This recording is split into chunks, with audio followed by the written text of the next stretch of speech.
ravi de vous retrouver pour cette nouvelle édition de votre journal.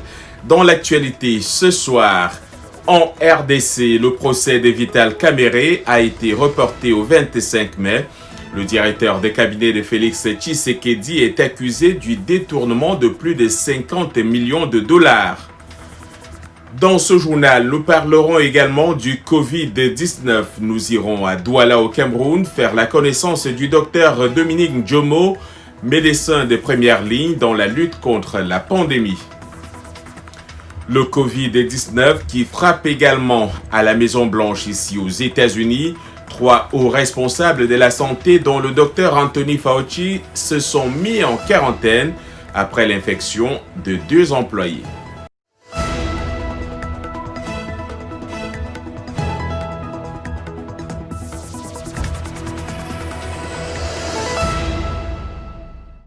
Une fois encore, bonsoir. En République démocratique du Congo, le procès de Vital Kamerhe, principal allié et directeur du cabinet du chef de l'État, s'est ouvert ce lundi à Kinshasa avant d'être ajourné au 25 mai. La première audience d'environ 2 heures a été retransmise par la chaîne publique RTNC. Jacques Aristide. Vital Kamerhe, 61 ans, a comparu avec 2 co-accusés devant un tribunal installé à l'intérieur de la prison de Makala, où l'ex-président de l'Assemblée nationale est détenu depuis le 8 avril dernier. Il est accusé du détournement présumé de plus de 50 millions de dollars destinés au financement de travaux publics. Le directeur de cabinet du président Félix Tshisekedi nie ces accusations. Il comparaît avec un homme d'affaires libanais, Sami Jamal, 81 ans, qui présentait des signes évidents de faiblesse et paraissait au bord de l'évanouissement sur sa chaise. Son malaise a entraîné une brève suspension de la séance.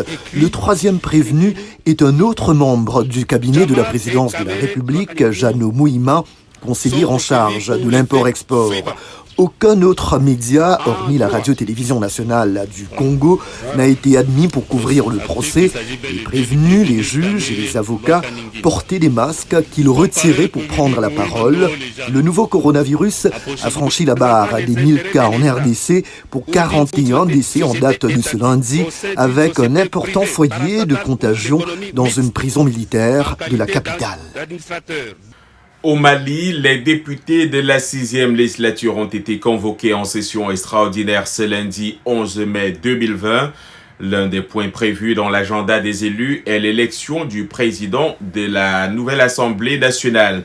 On est toujours, je vous le rappelle, sans nouvelles du chef de file de l'opposition, Soumaïla Cissé. Le député élu de Niafunke a été enlevé et séquestré depuis environ une 50aine de jours. Selon le site internet Malijet, la nouvelle Assemblée nationale devrait mettre en place une commission qui travaillera en collaboration avec le comité de crise du gouvernement et toutes les âmes de bonne volonté pour la libération rapide de Soumaïla Cissé. Au Burundi, au moins 2 personnes ont été tuées et 8 autres blessées par l'explosion d'une grenade lancée hier soir dans un bar de Bujumbura. La grenade a explosé en début de soirée dans un bar du quartier de Kamenge appartenant à un membre de la Ligue des jeunes du parti au pouvoir qui sert de lieu de rencontre aux Imbonerakure. Les auteurs de l'attaque n'ont pas été identifiés selon un responsable local. Cette attaque intervient à une dizaine de jours des élections générales prévues le 20 mai dans un contexte de montée des tensions entre le CNDD-FDD au pouvoir et le CNL, le Congrès national pour la liberté de l'opposant Agathon Rwasa. Et puis, dans le cadre de la lutte contre la propagation du Covid-19 en Afrique, les Tchadiens qui ne respectent pas l'obligation de porter un masque dans les lieux publics sont passibles d'une peine d'emprisonnement, en tout cas une peine d'emprisonnement qui peut aller jusqu'à 15 jours en plus d'une amende de 2000 francs CFA. Au Bénin, les écoles, à l'exception des maternelles et des universités, ont rouvert leurs portes aujourd'hui avec des consignes strictes de distanciation, d'hygiène et de distribution de masques. L'Afrique du Sud, le pays le plus touché sur le continent, a passé la barre des 10 000 cas confirmés, dont 194 décès. Et puis, allons à Douala faire la connaissance du docteur Dominique Djomo, médecin de première ligne dans la lutte contre cette pandémie qui a changé le quotidien du travail de cet anesthésiste qui s'est personnellement engagé à ne rien lâcher. Yacouba Ouedraogo nous amène dans son univers de travail. Prendre soin des patients est devenu un travail 24 heures sur 24 pour Dominique Djomo et son équipe. Il lutte contre l'afflux de patients dans cet hôpital de Douala. Travaillant sur une journée entière, Dr Djomo met et enlève constamment son équipement de protection individuelle pour combattre un torrent de nouveaux cas. La vie de l'anesthésiste a changé dès la détection des premiers cas confirmés de Covid-19 au Cameroun.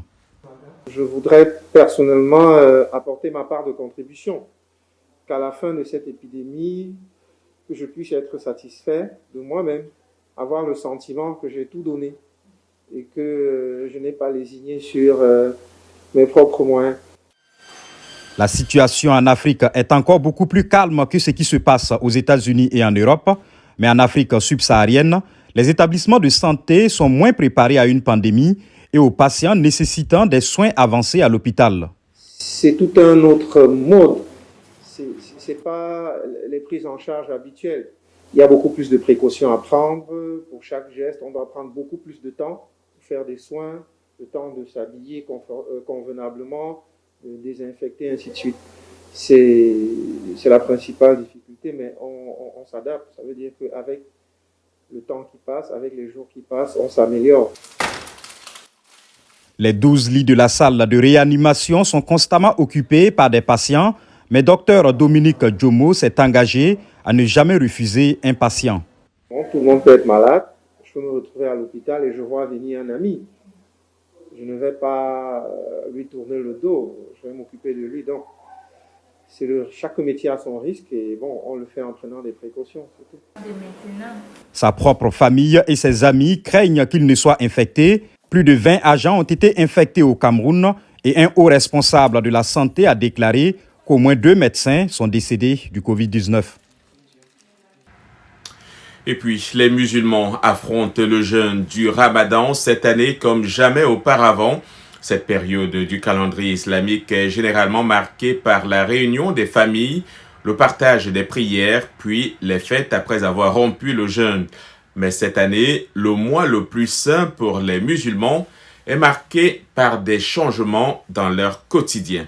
Partout en Afrique, de nombreuses mosquées ont fermé leurs portes pour empêcher la propagation du nouveau coronavirus et les fidèles sont restés à la maison. Pour en parler, Blanche Sanou a joint El Hadj Rasman Ouedraogo, acteur et fidèle musulman résidant à Ouagadougou, et Laure Zango, naturopathe, naturothérapeute et fidèle musulman à Harrisburg, ici aux États-Unis, dans l'État de Pennsylvanie. La maladie ne vient pas interrompre le processus normal de la démarche d'un croyant. C'est-à-dire, il y a la maladie, soit d'autres maladies, et puis, dans la vie de tous les jours, il y a les actes du croyant, c'est-à-dire prier, c'est-à-dire jeûner, c'est-à-dire faire l'aumône. Donc, ça vient, c'est vrai, c'est de plus parce que nous sommes déjà confinés, nous vivons à l'étroit, nous sommes astreints à beaucoup de sacrifices.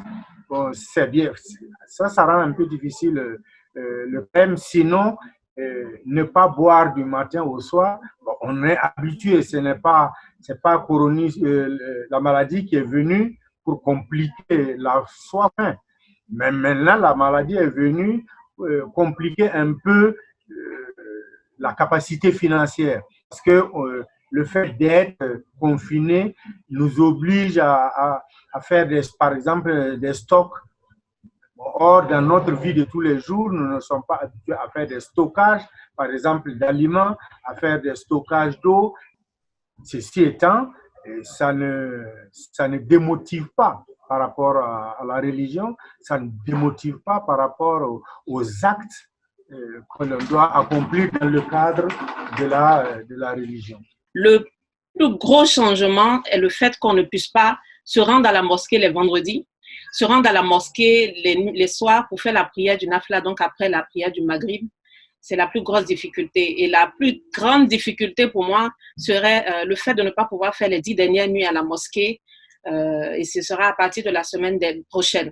Donc, on sera obligé de le faire à la maison. Contrairement à la mosquée, la différence est que l'ambiance est complètement différente. Et en dehors de ça, pour ce qui est des courses, on fait juste attention comme tout le monde, mettre des gants, mettre des masques et être vraiment très prudent pour éviter de se faire contaminer. Ce n'est pas seulement en y allant pas qu'on perd sa foi. Et de toute manière, les hadiths ont déjà prévu, il y a dans le Coran des parties qui conseillent justement que quand il y a des contraintes, c'est la contrainte qui passe en premier. Le Covid-19 a fait au moins 282 000 morts dans le monde sur plus de 4 millions de cas depuis son apparition en décembre en Chine. En Europe, la France a commencé son déconfinement ce lundi en permettant à ses habitants de sortir sans attestation dans un rayon de 100 km autour de leur domicile. La plupart des commerces peuvent maintenant rouvrir en respectant des mesures de distanciation physique, mais pas les bars, restaurants, théâtres et cinémas.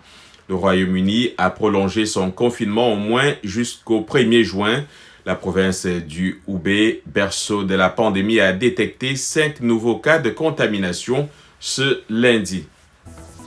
Ici aux États-Unis, 3 hauts responsables de la santé, dont le docteur Anthony Fauci, se sont mis en quarantaine après l'infection de 2 employés de la Maison-Blanche. Le vice-président Mike Pence s'est lui cependant présenté au travail ce lundi, bien que son attaché de presse fasse partie de ceux qui ont été contrôlés positifs.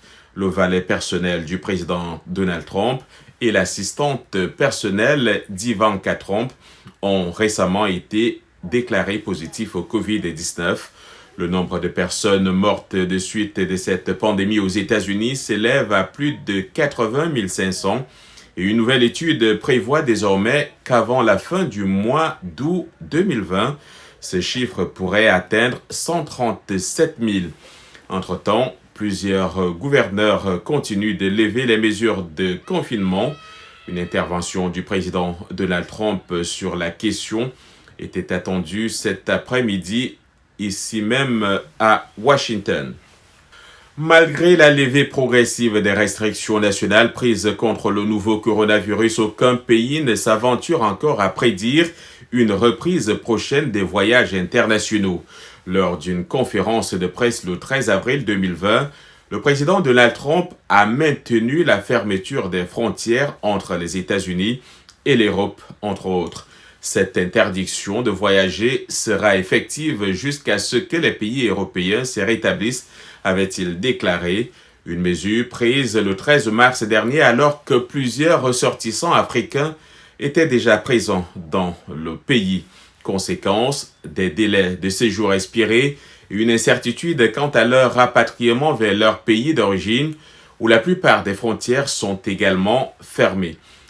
Émérance entrepreneuse de la République démocratique du Congo est arrivée ici au mois de mars pour une conférence de 10 jours et ne sait plus à quel saint se vouer. Elle s'est confiée à Thierry Kaoré. Les difficultés, c'est principalement le manque d'informations, de savoir qu'est-ce qui est prévu pour nous, les ressortissants de la RDC qui sont bloqués aux États-Unis. Nous avons vu qu'il y a eu des actions concrètes qui ont été faites pour d'autres ressortissants dans d'autres pays. Ça nous a donné beaucoup d'espoir et c'est l'information de savoir maintenant pour nous qu'est-ce qui va se passer. L'autre difficulté, c'est nos titres de séjour. le temps est passé, les titres de séjour tirent à leur fin. Nous nous sentons un peu en insécurité. Le troisième point, c'est réellement le plus dur, c'est d'être loin de nos familles. Ça, c'est quelque chose qui est très, très difficile à vivre. Nous sommes entrepreneurs, donc nos activités sont en RDC. Ce qui fait que ça limite notre champ d'action, puisque nous sommes loin. Avec le décalage horaire, nous sommes réellement limités dans tout ce que nous pouvons entreprendre. Nous aimerions vraiment que nos dirigeants comprennent que la situation n'est vraiment pas, n'est pas rose pour nous parce que nous sommes comme des immigrés involontaires, en quelque sorte. Et donc, notre désir, c'est de ne pas rester ici. Notre désir, c'est réellement d'être dans notre pays pour continuer nos activités, d'être surtout près de nos familles et vraiment que nos dirigeants comprennent qu'il y a quelque chose à faire, de trouver les moyens de nous faire rentrer dans notre pays d'origine. Vous regardez Le Monde aujourd'hui en direct de Washington sur VOA Afrique.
Merci de nous rejoindre pour cette deuxième partie du Monde aujourd'hui. John Lyndon, de retour avec vous.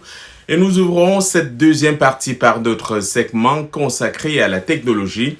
Aujourd'hui, comme chaque lundi, Arzuma Compaoré revient sur les dernières trouvailles tech sur le continent et ailleurs. Bonsoir à toutes et à tous. Comme chaque lundi, pendant cette période de confinement que nous traversons ici, nous avons décidé de vous présenter chaque semaine un entrepreneur ou un acteur de la technologie en Afrique qui s'investit dans justement cette lutte contre le coronavirus. Aujourd'hui, nous allons à la rencontre de Mohamedou Sanogo. Il est malien. Il réside présentement à Bamako et lui et ses collaborateurs ont décidé de mettre en place une nouvelle application qui s'appelle Emploi et moi pour venir justement en aide à ces jeunes maliens qui sont poussés au chômage technique pendant cette difficile période. Mohamedou Sanogo, comment est-ce que vous et vos collaborateurs, vous êtes venus à créer cette application et qu'est-ce que c'est Emploi et moi? Pour commencer, je m'appelle Sanogo Mamadou. J'ai 27 ans et je suis le fondateur et le CEO de la start-up Emploi et moi, qui a pour mission d'aider d'accompagner les demandeurs d'emploi au Mali, d'où le slogan emploi pour chaque Malien. Et là, face à cette pandémie, nous avons décidé de voir avec les demandeurs d'emploi et qui sont vraiment dans les détresses parce qu'actuellement, les entreprises sont en train de pousser pas mal de jeunes au chômage technique et tout ce qui va avec. Donc, c'est qui rehausse le taux de chômage au Mali. Bon, là, nous sommes en réalité un facilitateur entre ces jeunes-là et les entreprises. Qu'est-ce qu'on retrouve sur l'application lorsqu'on va la consulter exactement? L'application est une application génératrice de CV et de lettres de motivation. On a réfléchi ensemble pour mettre une solution en place qui puisse pour automatiser tout ça à la base en fait. Donc chacun peut créer son CV avec son smartphone en 4 étapes. Il suffit juste de télécharger l'application Emploi et moi et glisser le bouton Passe Access pour générer 3 documents RH à 500 francs, c'est-à-dire $1 en 24 heures. Et puis valider votre paiement via Orange Money. Et puis directement, vous avez accès à toutes les fonctionnalités de l'application. Au niveau de la conception RH, il y a 3 blocs. Créer votre CV, créer votre lettre de motivation, créer votre lettre de démission ou de promotion. Il y a plusieurs sortes de templates. Il suffit juste de choisir un modèle. Vous hésitez, vous rentrez les informations. Vous pouvez choisir la couleur que vous voulez de votre CV. Vous pouvez télécharger ou partager directement ou postuler directement via une offre. Lors de la conception de cette application, qu'est-ce qui a été le plus difficile ou qu'est-ce qui était un challenge pour vous? Le côté challenge était au niveau des CV parce qu'il fallait coder chaque CV. Donc, du coup, c'était le CV parce que l'application compte actuellement plus de 20 templates. Donc, il fallait coder tous les CV. Et aussi le côté paiement. Parce qu'on a intégré un côté paiement aussi qui va nous rapporter un peu.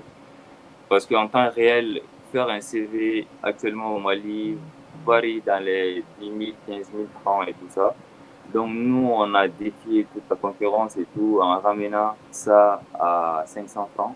Nos cibles prioritaires sont les demandeurs d'emploi, les jeunes en fin de cycle et aussi les entreprises en fait. Parce que grâce à cette application, l'entreprise aura une base de données vraiment uniforme, smart, lisible. Monsieur Sanogo, aujourd'hui, c'est quoi votre rêve pour l'Afrique?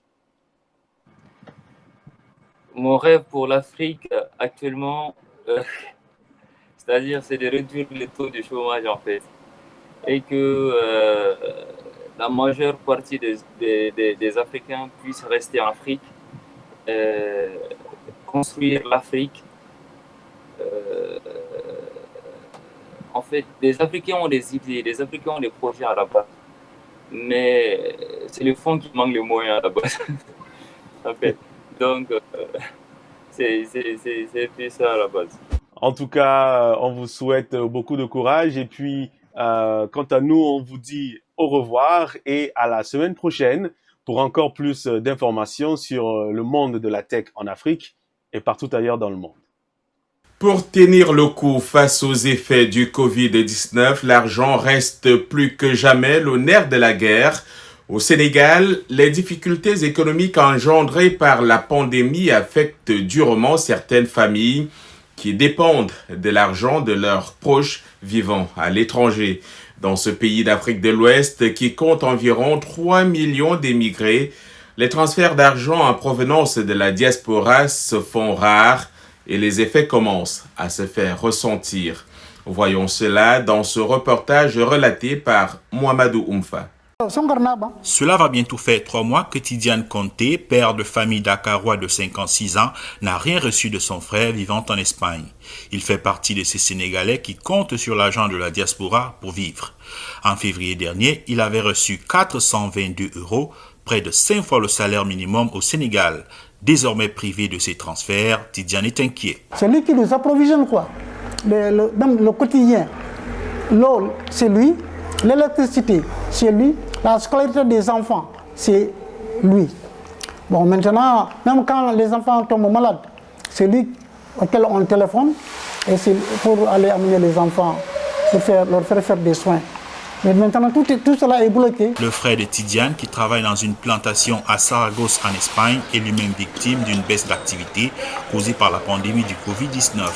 Une pandémie à l'origine de fermetures d'entreprises et des mesures de confinement. Une situation inédite qui oblige de nombreux émigrés à diminuer ou suspendre les transferts d'argent vers le continent, ce que confirme un opérateur du secteur. Il n'y a plus de retrait ici. Même du côté de l'envoi, si les parents d'ici maintenant aident leurs parents de l'extérieur, maintenant parfois il m'arrive même d'annuler des transferts qu'on a déjà effectués ici. Donc ça c'est une très grande perte. Ces transferts d'argent sont importants pour l'économie sénégalaise. Selon les autorités du pays, les quelques 3 millions de Sénégalais qui vivent à l'étranger envoient en moyenne 2 milliards d'euros chaque année, ce qui représente 10% du produit intérieur brut du pays. Le ministère sénégalais de l'économie anticipe une baisse de l'ordre de 30% des dits transferts pour l'année 2020, ce qui privera le pays d'importantes devises et d'un ballon d'oxygène indispensable pour de nombreuses familles.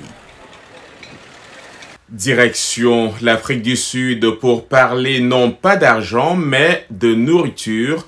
Le capitaine de l'équipe nationale de rugby, championne du monde en novembre dernier au Japon, Siya Kolisi, apporte sa contribution dans la lutte contre les effets néfastes du coronavirus. Par le biais de sa fondation dénommée Fondation Kolisi, le rugbyman et son épouse ont sillonné leur pays pour apporter nourriture et réconfort à leurs compatriotes. Une expérience unique, pleine de leçons que nous raconte ici Yacouba Ouedraogo. Il y a 6 mois, Siya Kolisi a conduit l'Afrique du Sud sur le toit du monde en remportant le mondial de rugby avec ses coéquipiers comme capitaine des Springboks. Actuellement, il est sur un autre front, celui de venir en aide aux personnes déjà démunies et encore frappées par les effets du coronavirus dans certaines régions pauvres du pays. À travers sa fondation créée avec son épouse Rachel et qui porte son nom, il a commencé par fournir 5000 litres de désinfectants et 4000 masques au travers de la santé. Maintenant, il apporte de quoi se nourrir aux populations affectées. Beaucoup de gens souffrent de la faim et il y a des gens qui avaient faim avant la pandémie. Mais maintenant, le problème est que les gens n'ont pas d'emploi. Ils ont tous été licenciés. Ils ne peuvent même plus avoir le peu qu'ils avaient l'habitude d'obtenir chaque jour. Donc, nous essayons d'aider dans ces régions. Cette volonté d'aider a conduit le sportif actuellement le plus reconnaissable et admiré en Afrique du Sud dans plusieurs zones rurales de son pays. De retour chez lui, Siya Kolisi découvre qu'il avait sous-estimé la pauvreté ambiante dans laquelle survivent certains de ses compatriotes qui l'acclamaient à son retour du Japon, trophée en main. Je pensais que je savais en quelque sorte ce qu'était la lutte jusqu'à ce que je sois à Limpopo. Voir des gens sans eau, utiliser de l'eau du bord de la route. Une partie de l'eau que les animaux buvaient et vous verrez un petit enfant se baigner dans cette eau.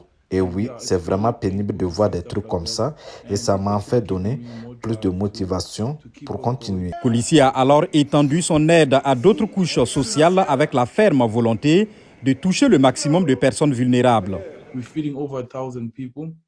Nous nourrissons plus de 1000 personnes, non 1200, dont nous faisons 500 dans mon canton. Toutes les rues que je parcourais et toutes les personnes à qui j'allais demander du pain, maintenant je vais essayer de les aider pendant les prochains mois. Ensuite, nous irons dans la ville natale de Rachel, ma femme, et nous allons aussi aider là-bas. Et puis, il y a quelques écoliers de mon ancienne école que nous aidons.